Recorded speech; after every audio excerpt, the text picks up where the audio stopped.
Any title that Orson Welles refers to as a masterpiece has to be taken seriously.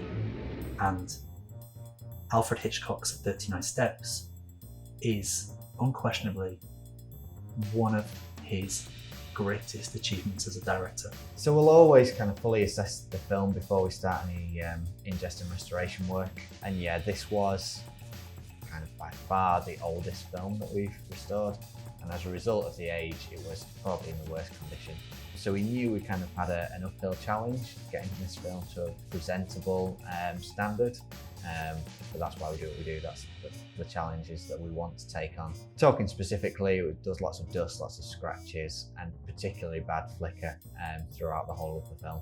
So the DVO flicker tool essentially allows us to tackle either like global flicker across the whole of the frame or local flicker, so specific areas of the frame. And 39 Steps have particularly bad local flicker.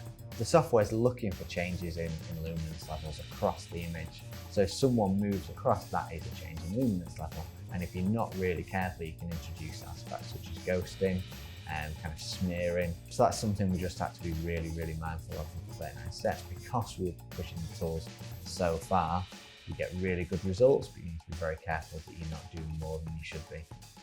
So Phoenix is really useful for our workflows because it allows us to scale to be as manual or as automated as we need to be. And we tend to find ourselves somewhere in the middle between being fully manual, and by that I mean working through frame by frame, restoring each frame individually. You could restore shot by shot, or you can go kind of fully automated and just apply your effects across the whole thing. We'd already started restoring Hitchcock's 39 Steps when news that the country was going to go into a lockdown hit. And when that news came, there wasn't a lot of notice, and it kind of put some heavily compromising restrictions on our workflows, how we completed work, and how we met deadlines. I didn't have the space in what was a small city centre flat to move all this equipment in. So we had to remote in, which meant you're essentially working with a video stream, and there are limitations on bandwidth, and we couldn't get a consistent 4K image coming through.